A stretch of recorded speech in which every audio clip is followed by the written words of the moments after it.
O nome desse homem é Sniffer. Seu nariz é 100 vezes mais sensível do que o de um cão. Um passageiro com um gesso no braço embarcou no avião. O cheiro fez Sniffer franzir a testa. Sniffer percebeu rapidamente que esse passageiro primeiro havia envolvido o braço com gaze. E depois, coberto com uma camada de plástico, um minúsculo detonador tinha sido colocado ali. O gesso estava fixado por fora. Para aumentar o poder destrutivo do detonador, ele anexou especialmente uma estrutura metálica para aumentar a pressão da explosão. Parecia que ele queria transformar-se em uma bomba para destruir o avião. A análise de Sniffer levou menos de um segundo. Nesse momento, o passageiro passou por ele. O forte cheiro de explosivos deixou Sniffer ainda mais certo. Sniffer imediatamente chamou a comissária de bordo e disse que havia um terrorista carregando uma bomba no avião. A comissária correu para chamar o capitão. Sniffer contou ao capitão que havia uma bomba no avião. O passageiro do assento 32C tinha um gesso no braço. Havia um explosivo escondido dentro, poderoso o suficiente para destruir um prédio. O avião provavelmente se despedaçaria instantaneamente, então eles absolutamente não podiam cortar as asas. O capitão olhou para o passageiro e viu que o homem não parecia um terrorista. Ele tinha um gesso no braço e parecia até coitado. Então, o capitão achou que ele não poderia ser o portador da bomba. O capitão advertiu severamente Sniffer, dizendo que todos os passageiros passaram pela segurança antes de embarcar. Então ninguém poderia ter trazido uma bomba. Se ele quisesse acender um pavio,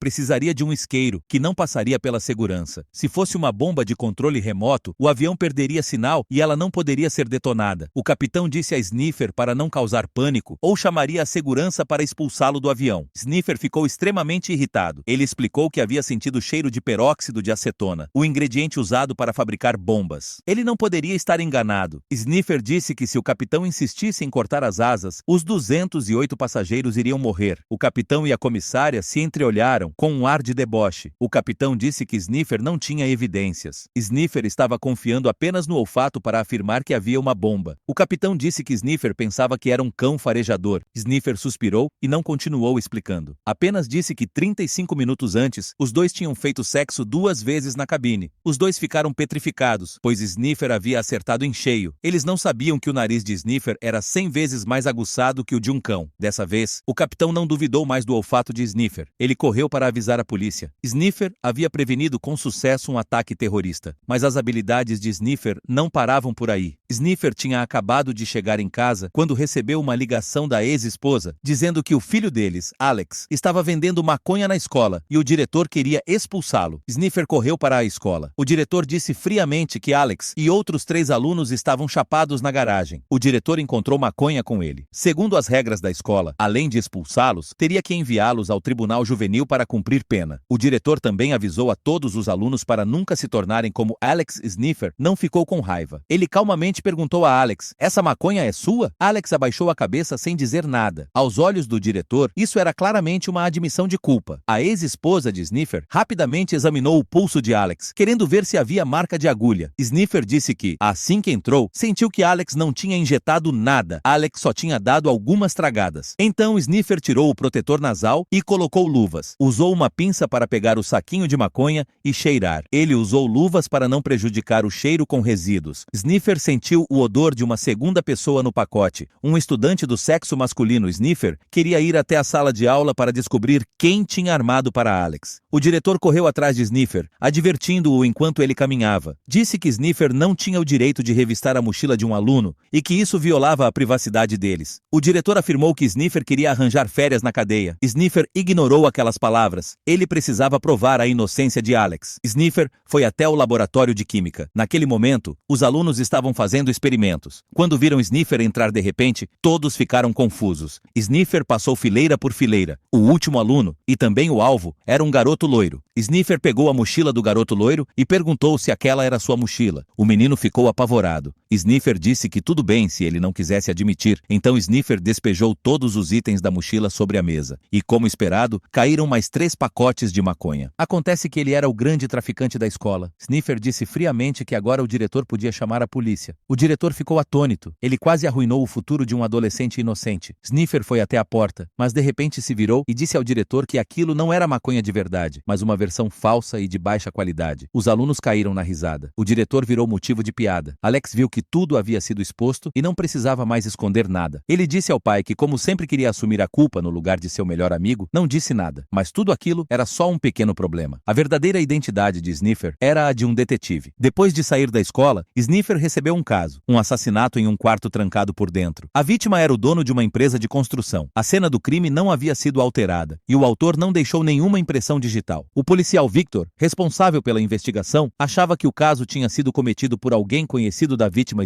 Sniffer chegou à cena. A primeira coisa que ele sentiu foi o cheiro do jovem policial ao lado dele. Esse rapaz tinha cerca de 25 ou 26 anos, morava em um dormitório e gostava de comidas ácidas. Estava bêbado no dia anterior. Tinha bebido uísque de 56% de teor alcoólico. O jovem policial se assustou e perguntou: "Você está me seguindo?" Antes de resolver um caso, Sniffer sempre fazia demonstrações de suas habilidades. Caso contrário, seria tratado como louco, como no avião. Desta vez, ninguém duvidou. Sniffer cheirou suavemente o centro da sala de estar. O cheiro do ambiente se transformou em diferentes formas diante de seus olhos. Essa era sua habilidade exclusiva, visualização de aromas. Quando o cheiro entrava em sua cavidade nasal, entrava em contato com o epitélio olfativo da mucosa nasal, que funcionava como um sensor enviando a informação ao cérebro através do nervo olfativo. O nervo no cérebro atuava como um processador responsável por reconhecer a informação. O cheiro acabava formando uma imagem diante dos olhos de Sniffer. Sniffer deduziu que aquele era um caso de assassinato. O café que a vítima bebeu antes de morrer continha Dain, um remédio para o coração, mas uma overdose causa parada cardíaca. Sniffer sentiu o cheiro de fumaça de cigarro no sofá. Entretanto, a vítima tinha doença cardíaca e nunca fumava. Esse cheiro só podia vir do assassino. Seguindo o rastro do cheiro, Sniffer deduziu que o assassino era um homem entre 45 e 50 anos que estava tentando parar de fumar, pois Sniffer sentiu que o braço direito dele tinha um adesivo de nicotina para quem está parando de fumar. O assassino roubou um grande pacote de notas de 500 euros da vítima. Esse tipo de dinheiro era impresso por um banco em Berlim. E Sniffer reconheceu isso porque eles usavam compostos de óxido de alumínio na fabricação. Sniffer concluiu que aquele era um assassinato por dinheiro. Além disso, ele percebeu que o assassino frequentava uma sala de sal, um ambiente com paredes de sal marinho, típico da Ucrânia, que pode causar desvio da traqueia, algo útil para pessoas que estão parando de fumar. Portanto, bastava encontrar essa sala de sal para capturar o assassino. Sniffer terminou o trabalho e estava prestes a ir para casa, quando um gato de rua caiu em seus braços. Sniffer era alérgico a gatos e teve um ataque imediato de rinite alérgica. Ele correu para casa para pegar remédio. Nesse momento, Victor ligou e disse que havia mais de 500 salas de sal como aquela na cidade. Quando terminassem de procurar, o assassino já teria fugido. Sniffer respondeu que estava tendo uma crise de rinite e não poderia sair de casa por pelo menos 3 dias. Disse a Victor para se virar. Sem a ajuda de Sniffer, Victor só podia começar pelo diretor financeiro da vítima, já que Sniffer havia dito que o caso envolvia dinheiro. Após investigar, Victor descobriu que a empresa de construção havia perdido 2 milhões de euros. O diretor disse que não sabia como o dinheiro tinha sumido, pois no momento do assassinato, ele estava em um bar se exercitando com 4 garçonetes e tinha um álibi sólido. A investigação chegou a um impasse novamente. Victor não podia levar Sniffer ao médico. Ele queria que Sniffer se recuperasse logo para continuar a investigação, mas Sniffer odiava ir ao médico. Toda vez que ele ia ao médico, o doutor receitava algum remédio para alergia. Tratava apenas os sintomas, não a causa raiz. Mas desta vez, a médica era diferente. Ela apenas usou uma lanterna para olhar o nariz dele e imediatamente deduziu que ele usava um clipe nasal com frequência e era alérgico a gatos. A mucosa nasal estava irritada pelo remédio de alergia e sangrava. Sniffer ficou um pouco surpreso por encontrar alguém tão inteligente e lógica quanto ele. Sniffer imediatamente deduziu que ela tinha cerca de 35 anos, vivia sozinha, não tinha filhos nem animais de estimação, nadava frequentemente em piscinas com excesso de cloro, gostava de café forte e comia frequentemente alimentos redondos, como chocolates. Apesar das alergias e da rinite, o olfato de Sniffer ainda era mais aguçado que o das pessoas comuns. A médica receitou um tratamento para Sniffer usando o método de vibração gasosa. Então Sniffer recebeu um segundo caso de assassinato. A vítima era o ex-diretor financeiro, ele morreu por um tiro. Quando o perito viu Sniffer chegar, balançou a cabeça. Ele não acreditava que alguém pudesse superar seus 20 anos de experiência apenas com o olfato. Sniffer apenas cheirou a mão da vítima e concluiu que o assassino era o mesmo do caso anterior. A mão do CFO havia segurado a bolsa contendo a grande quantia de dinheiro do primeiro crime. A bolsa fora levada pelo assassino. As mãos de ambos tinham cheiro de dióxido de titânio, um cheiro comum em bolas de paintball. Isso indicava indicava que o assassino, ou o CFO, praticava esse esporte. Sniffer foi até o porta-malas e observou o corpo. O perito ficou surpreso ao ouvir Sniffer concluir que a bolsa pertencia ao assassino, porque não havia cheiro de dióxido de titânio no carro do CFO. A verdade ficou clara. O CFO e o assassino eram cúmplices. Ele havia escondido o assassino que roubou o dinheiro e matou o chefe. Depois, tentou chantagear o assassino e acabou morto por ele. O próximo passo era capturar o assassino. Sniffer sentiu um cheiro característico de papel triturado e plástico na bolsa. Havia apenas um clube de paintball na cidade localizado ao lado de um depósito de papel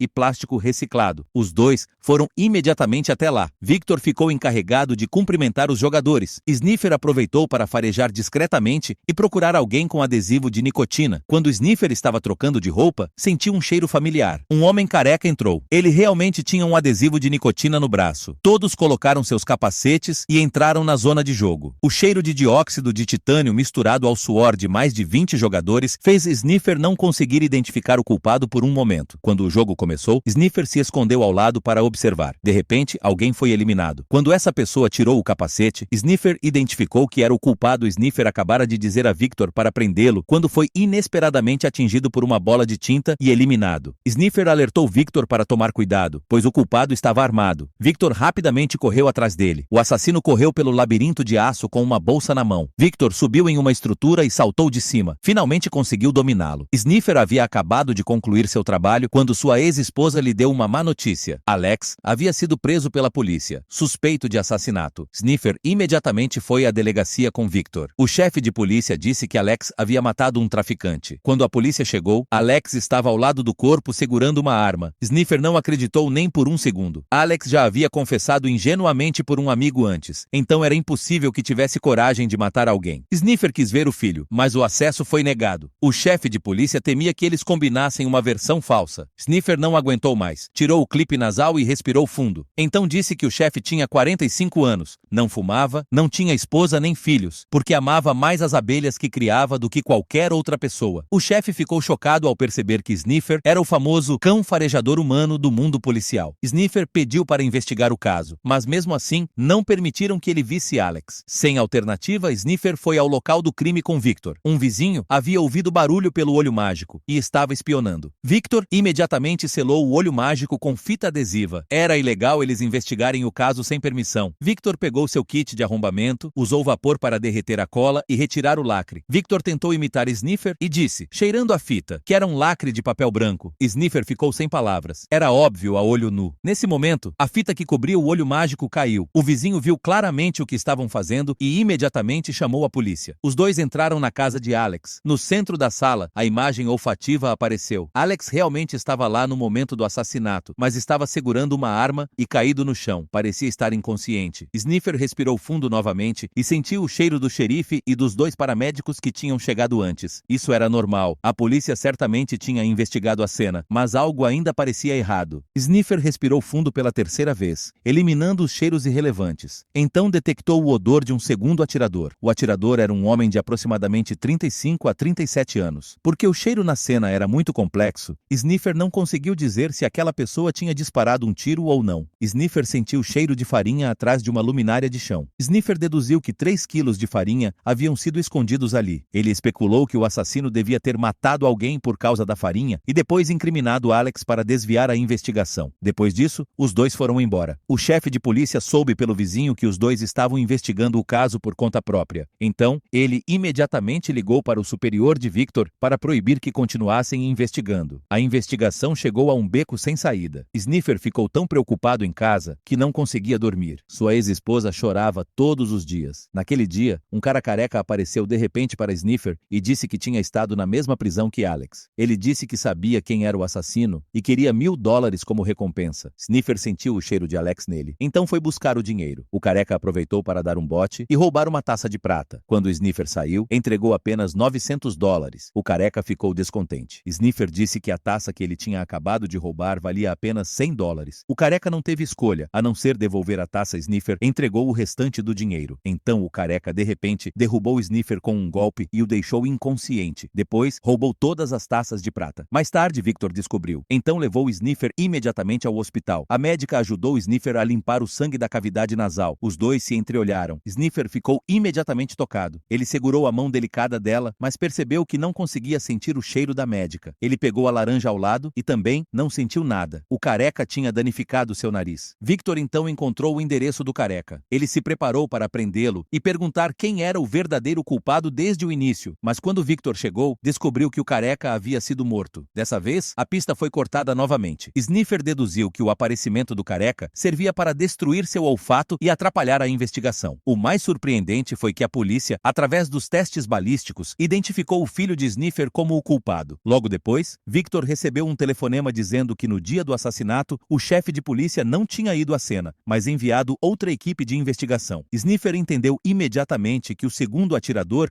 era o chefe de polícia. Por isso, Sniffer pensou, no começo, que o xerife também estava na cena. O xerife sabia que o nariz de Sniffer podia descobrir seu segredo. Então, ordenou que alguém sabotasse seu olfato. Ele era o verdadeiro assassino que matou o traficante. Agora, eles só precisavam encontrar a farinha para incriminá-lo. Embora Sniffer tivesse perdido temporariamente o olfato, sua mente continuava muito afiada. Ele sabia que o xerife tinha uma fazenda de abelhas, então havia uma grande chance de a farinha estar escondida lá. Eles então encontraram um hacker, disfarçaram-se de turistas e foram até a fazenda de abelhas. Aproveitaram para visitar e instalar câmeras de vigilância. Depois também quebraram uma janela para fazer os vizinhos ligarem para o xerife, informando que a fazenda tinha sido assaltada. Nesse momento, o hacker já tinha conectado as câmeras. O próximo passo era esperar que a presa caísse na armadilha. O chefe de polícia recebeu a notícia e voltou às pressas de outro lugar. Ele não entrou na casa, foi direto para a colmeia. Então abriu uma das caixas de abelhas e verificou o pacote de farinha. Ao sair, encontrou acidentalmente uma câmera e percebeu imediatamente que tinha caído em uma armadilha, porque uma das câmeras estava sem imagem devido ao sinal ruim. Sniffer e os outros não perceberam que o xerife estava caminhando na direção deles. Depois de coletar as provas, estavam prestes a sair quando o xerife os interceptou. Como ele estava armado, eles não ousaram resistir. Felizmente, o hacker teve presença de espírito e passou por trás do xerife. Ele abriu uma caixa de repente e fez um barulho. No momento em que o xerife virou, Sniffer saltou e o derrubou. A polícia então conduziu uma investigação completa. Finalmente, a verdade foi revelada. O xerife sempre acobertava traficantes para cobrar proteção. Quando Alex comprou farinha, ele descobriu esse segredo. Então o xerife decidiu matar a pessoa para silenciá-la, esconder a farinha e incriminar Alex. Depois que tudo terminou, Sniffer descansou por um mês até recuperar o olfato muito rapidamente. Sniffer recebeu um novo caso. Em um hospital militar, 4 soldados foram mortos a tiros em uma única noite. Sniffer primeiro examinou a equipe médica. Ele sentiu o cheiro do médico de plantão. Ele tinha acabado de operar um paciente com necrose, então carregava um cheiro ruim. Sniffer encontrou a enfermeira de plantão dormindo a noite toda sobre a mesa e ela tinha um cheiro frio. Nenhum dos dois era o assassino. Então Sniffer foi ao quarto dos pacientes e respirou fundo. Sniffer sentiu o cheiro do assassino na vítima. O assassino tinha entre 20 e 25 anos. Não tomava remédios, mas havia bebido álcool antes de cometer o crime, provavelmente para ganhar coragem para matar. O assassino tinha pomada cicatrizante no corpo. O diretor pegou os registros de prescrição e descobriu que um soldado havia comprado essa pomada. Os dois foram ao quartel encontrá-lo. Sniffer não sentiu cheiro de álcool nele, então descartou a suspeita imediatamente. Mas o soldado, triste, contou que eles eram recrutas novos, vindos de fora, e eram frequentemente espancados pelo instrutor-chefe. Os dois foram falar com o instrutor-chefe, mas ele disse que não havia bullying. A esposa dele apareceu pedindo dinheiro para comprar roupas. Ele imediatamente agiu como um marido carinhoso, sem parecer um homem cruel. Os soldados continuavam treinando normalmente e ninguém dizia estar sendo intimidado. Parecia que alguém estava mentindo. Eles verificaram a balística da polícia e foi constatado que o assassino usou uma pistola tipo TT. Desde então, depois que as luzes do quartel eram apagadas, 2 soldados subiam para a cozinha para beber e comer picles. Eles beberam até sobrar apenas um picles. Um deles foi ao depósito buscar mais. Nesse momento, um homem mascarado, vestido de preto, entrou usando uma pistola TT com silenciador. Ele disparou vários tiros nos soldados lá fora. Quando o soldado no depósito ouviu os tiros, ele rapidamente trancou a porta. O assassino não conseguiu abri-la e atirou para quebrar a fechadura. Quando o soldado de patrulha ouviu o barulho e correu para lá, o assassino já tinha fugido. Apenas o soldado baleado ficou caído no chão. O assassino conseguia entrar no quartel livremente, então devia ter um atalho. Com a ajuda do soldado de patrulha, Victor encontrou um portão abandonado nos fundos. Qualquer um podia entrar e sair por ali. Sniffer encontrou um fio de lã preto na cozinha, que combinava com o cheiro do assassino. Havia também cheiro de couro sintético nele. Esse tipo de couro é frequentemente usado em assentos de ônibus, e o cheiro era muito muito forte. Isso mostrava que o assassino tinha vindo matar usando um ônibus novo. Eles encontraram esse ônibus novo. Talvez conseguissem pegar o assassino. Ao mesmo tempo, a esposa do instrutor-chefe recebeu uma mensagem misteriosa para se encontrar com alguém às 18 horas. Ele percebeu que ela estava preocupada e perguntou o que havia de errado. Ela disse que tinha marcado com a melhor amiga para ir ao cinema naquela noite. Era uma desculpa incomum, mas ele não pareceu desconfiar. Nesse momento, Sniffer e Victor foram ao centro de controle dos ônibus e descobriram que o ônibus novo ainda estava circulando. Os dois imediatamente interceptaram o ônibus. Victor perguntou ao motorista se ele tinha visto um homem usando um lenço preto na noite anterior. O motorista lembrava perfeitamente, porque o homem cobria o rosto com um lenço e estava vestido de forma chamativa. Com base no local onde ele desceu do ônibus, os dois encontraram a casa do assassino, mas não havia ninguém lá. Assim que Sniffer entrou, ele sentiu cheiro de arma de fogo. Depois, encontrou a bolsa preta que continha a arma e as balas. Havia também um diário. Nele estava escrito que o assassino era um soldado. O diário provavelmente tinha uma foto dele com a esposa do instrutor-chefe. Nesse momento,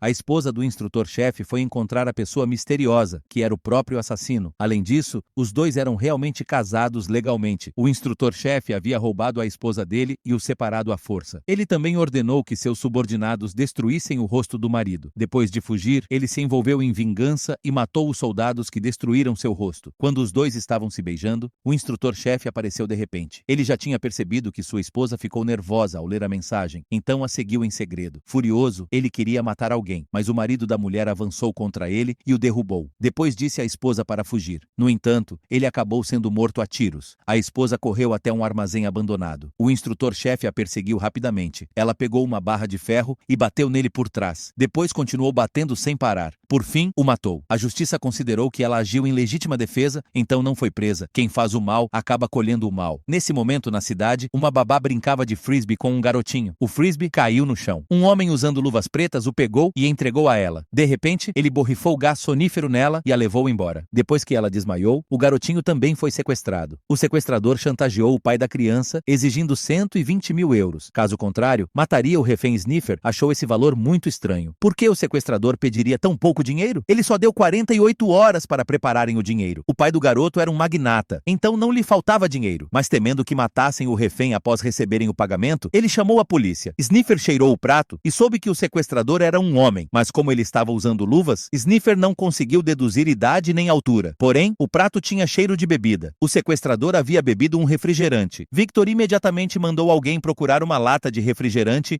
em uma lixeira próxima. O pai não ficou satisfeito. Ele disse que tinha ido ali para resolver o caso, não para catar lixo. Nesse momento, a polícia encontrou a lata de refrigerante. Sniffer a cheirou. Pelo suor presente nela, Sniffer deduziu que o sequestrador tinha cabelos grisalhos e cerca de 50 anos. Ele era um fumante pesado, fumava pelo menos um maço por dia. Havia alta concentração de nitrosamina no suor, uma substância cancerígena encontrada no tabaco. Também havia um cheiro de metano, parecido com ovo podre. Era um medicamento usado para tratar doenças no fígado. Sniffer concluiu que o sequestrador estava nos estágios finais de câncer de fígado, porque a lata de refrigerante cheirava a desinfetante de uma clínica particular. Havia também um cheiro de tinta spray. Sniffer não tinha certeza de onde esse cheiro vinha. Ele precisava ir para casa fazer um experimento. Sniffer abriu a lata e pingou um neutralizador de odores para extrair o cheiro da tinta spray. Ele imediatamente pensou em carros. Sniffer ligou para Victor e disse que era tinta spray automotiva, com cheiro de óleo mineral e kaolin. Era uma tinta usada especificamente para carros usados. Victor tinha uma lista de pacientes da clínica privada, filtrada por câncer de fígado, cabelo grisalho, cerca de 50 anos, combinada com características profissionais de vendedores de carros usados. Então encontraram um paciente que havia recebido alta 4 dias antes. Victor imediatamente seguiu para lá com sua equipe. A funcionária da loja disse que o chefe tinha ido ao aeroporto meia hora antes. Ela então forneceu o número da placa e o horário do voo. Victor contatou o aeroporto pedindo para impedir a decolagem. Depois dirigiu até lá para bloquear o caminho do homem. Victor perguntou por que ele havia sequestrado a criança. O homem ficou confuso e perguntou: "Que criança?" Ele disse que tinha estado na casa do filho, em Los Angeles. Nos últimos 3 dias ele tinha a passagem como prova. Victor percebeu que haviam seguido a pessoa errada. Então, quem era o verdadeiro sequestrador? Pouco depois, o pai da criança sequestrada recebeu uma carta de ameaça. Dentro havia uma mecha de cabelo. Sniffer cheirou o cabelo. Era realmente o cabelo da criança. Ele cheirou novamente a carta. Ela tinha cheiro de folhas de manjericão polonês. Essa planta era bastante rara e não crescia na cidade, normalmente só nos arredores. Pelo cheiro da carta, Sniffer deduziu que a doença de fígado do sequestrador parecia ter melhorado, como se estivesse quase quase curada. Mas como isso era possível? Mesmo após cirurgia, ninguém se recupera tão rápido. Havia também cheiro de chá japonês, mas havia incontáveis lugares que vendiam chá japonês. Não dava para verificar todos. O pai da criança sequestrada estava desesperado, pois o sequestrador exigia que ele entregasse o dinheiro antes das 16 horas. Caso contrário, mataria o refém Victor. Começou a investigar o remetente. A carta havia sido enviada pela babá. Isso mostrava que ela tinha relação com o sequestrador. A polícia descobriu que a babá também havia ido a um restaurante japonês, de onde vinha o cheiro de chá japonês. Os dois imediatamente foram investigar o restaurante. Depois de mostrar a foto da babá ao gerente, ele disse que ela costumava ir ver um mestre de chá. A loja tinha sido dele, mas foi comprada pelo pai da criança sequestrada meio ano antes. Victor inseriu os dados desse mestre de chá na lista de pacientes, mas só apareceu uma paciente mulher. Mulheres casadas geralmente usam o sobrenome do marido. No fim, a paciente com câncer de fígado era, na verdade, a esposa do sequestrador. Os dois foram imediatamente à clínica privada, mas descobriram que a paciente já tinha tido alta. Felizmente, encontraram um grampo de cabelo sniffer. Percebeu que o cheiro da lata e do envelope vinham dessa mulher. Ao mesmo tempo, depois que eles saíram, o gerente do restaurante japonês ligou para o pai da criança sequestrada. Ele imediatamente soube que seu antigo rival era o sequestrador. Porém, ninguém sabia o endereço desse homem. Apenas a babá tinha contato com ele. O pai da criança sequestrada foi até a babá pedir o endereço, mas ela se recusou a falar. Nesse momento, o telefone da babá tocou. Era o sequestrador. O pai imediatamente mandou rastrear o número. Então Sniffer e Victor também chegaram ao local. Nesse ponto, a babá não escondeu mais a verdade. Seu pai, o sequestrador e o pai da criança sequestrada foram parceiros de negócios no passado. Mais tarde, o negócio do pai da criança sequestrada cresceu cada vez mais, forçando o pai dela e o sequestrador a venderem a empresa pelo menor preço possível. O pai dela não suportou a situação e acabou tirando a própria vida. Naquela época, a esposa do sequestrador estava com câncer e ele precisava urgentemente de dinheiro para o tratamento. Para vingar seu pai, a babá cooperou com o sequestrador para sequestrar o filho do magnata e extorquir dinheiro. A verdade finalmente veio à tona. O sequestrador havia reservado 2 passagens de avião e estava apressado para mandar sua esposa e filho embora. Porém, o pai da criança sequestrada chegou a tempo. Ele invadiu o local, deu um soco no sequestrador e começou a enforcá-lo, querendo matá-lo. A esposa do sequestrador fingiu acertar a cabeça dele com uma garrafa de cerveja. Ele então a esbofeteou, pegou uma arma e tentou matá-la para culpar o sequestrador. No momento crítico, Sniffer e Victor chegaram a tempo de impedir a tragédia. Na manhã seguinte, Sniffer estava tranquilamente tomando café em casa quando recebeu um pacote misterioso. Não havia remetente. Ao abrir, encontrou uma caixa contendo uma caneta e um pedaço de papel. Sniffer pegou para cheirar, mas não havia nenhum odor. Isso era estranho. Ele abriu o papel. Nele havia apenas 3 palavras. Salve ela. Sniffer imediatamente ligou para Victor pedindo ajuda. Embora a carta não tivesse cheiro, a caneta prateada tinha. Ela vinha de uma mulher loira de cerca de 25 a 30 anos. A caneta também tinha cheiro de estábulo de cavalos e notas de dinheiro. Os dois foram imediatamente ao estábulo investigar. Depois que Sniffer examinou o corpo, ficou intrigado. Não havia o cheiro de nenhuma outra pessoa nele. Enquanto Sniffer não sabia o que fazer, o assassino de repente ligou para ele e disse que a morte dela era toda por causa dele. Sniffer o havia decepcionado muito, mas talvez ainda tivesse tempo para salvar a segunda pessoa. Sniffer ficou extremamente furioso. Esse assassino estava claramente mirando nele, mas Sniffer não sabia qual era o objetivo dele. Victor encontrou a segunda caixa na cena do crime. Sniffer a cheirou, mas ainda não sentiu nada. A caixa também continha um pedaço de papel e uma caneta. O bilhete dizia que ele estava em algum lugar por perto. Provavelmente era o segundo alvo. A caneta cheirava a uma mistura de óleo de motor e gasolina. Esse era o cheiro típico de um motor de barco. Também havia um forte cheiro de madeira podre e plâncton. Esse tipo de alga cresce em lagos ou lagoas. Parecia que o segundo alvo era o barqueiro. Também havia cheiro de condicionador de cabelo na caneta. Sniffer deduziu que o alvo tinha cerca de 50 anos e cabelos grisalhos. Sniffer cheirou novamente e descobriu também cheiro de carne assada. O segundo alvo provavelmente estava perto de um restaurante de churrasco. Os dois foram imediatamente até o restaurante e o lago mais próximos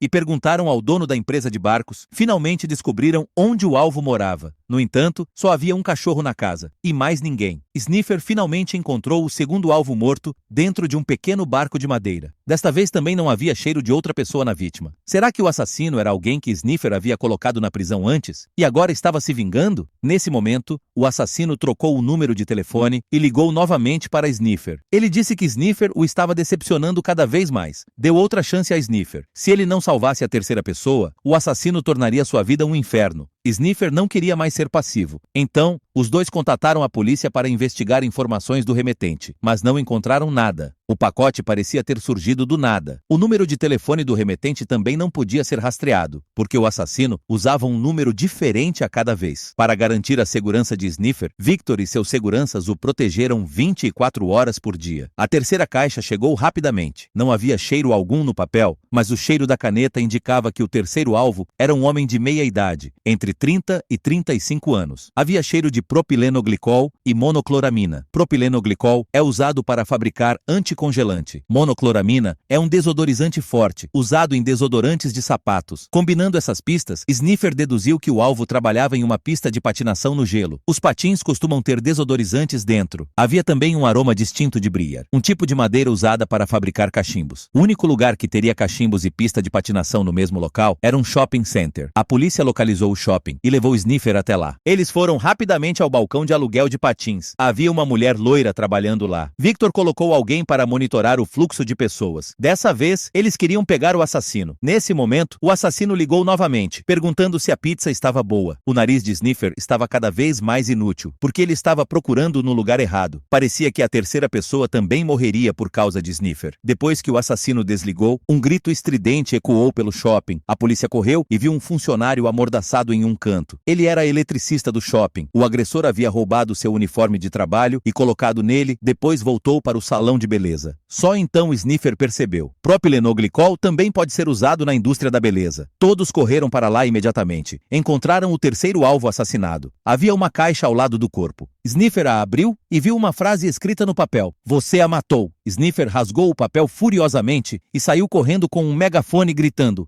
Eu vou te achar e te matar, seu desgraçado! Mas o assassino já tinha escapado. Ver as vítimas morrerem uma após a outra fez Sniffer decidir que não queria mais ser detetive. Ele voltou para casa, pesquisou a noite inteira e finalmente descobriu por que o papel não tinha cheiro. No entanto, ele também encontrou uma maneira de lidar com isso. Mas mesmo que Sniffer não quisesse mais ser detetive, o assassino não deixaria por isso mesmo. A quarta caixa foi enviada à delegacia. Sniffer removeu a embalagem externa e usou um novo intensificador de odores que ele havia criado para fazer o papel cheirar a resina de zinco. Esse era o desodorizante que o assassino usava para retirar os odores das cartas. Desta vez, o cheiro na caneta vinha de uma menina de 8 ou 9 anos que estudava dança em uma escola de artes. Como a caneta cheirava a madeira, a escola certamente ficava perto de uma marcenaria. Também havia cheiro de coníferas. Victor rapidamente determinou a localização da escola de artes nos subúrbios, mas para mim, parecia que a mesma coisa que aconteceu no shopping ia acontecer novamente. Então, Sniffer borrifou um pouco do seu intensificador de cheiro na caneta. Sniffer percebeu que o cheiro de coníferas era redundante. Era algo que o assassino havia aplicado intencionalmente para enganá-lo. Então, Sniffer deduziu o contrário. Ele tinha certeza de que a escola de artes ficava na cidade. Dessa vez, Sniffer finalmente conseguiu salvar a menina antes que o assassino atacasse. Mas, dessa vez, o assassino não ligou. Sniffer cheirou o papel com cuidado. O odor foi se espalhando gradualmente. Sniffer finalmente determinou que o assassino era o primeiro entregador, porque o cheiro da caneta dele era exatamente igual ao da primeira caneta. Victor imediatamente descobriu o endereço do assassino. Mas quando todos chegaram lá, ele já havia fugido. No entanto, encontraram um pôster de Sniffer na parede. Os olhos e as narinas da foto estavam perfurados. Parecia que ele odiava Sniffer profundamente. Nesse momento, o assassino finalmente ligou. Victor também pediu ao hacker que localizasse o sinal. Sob as instruções do assassino, Sniffer recebeu a quinta caneta. Ele a pegou e a cheirou. Sniffer ficou surpreso, pois era o cheiro da médica que havia tratado sua rinite. Sniffer não conseguiu mais se manter calmo. Ele disse: se você ousar encostar nela, eu vou te fazer morrer sem direito à sepultura. Mas o assassino não se intimidou. Disse a Sniffer que fosse sozinho resgatar a vítima. Caso contrário, mataria a refém. Victor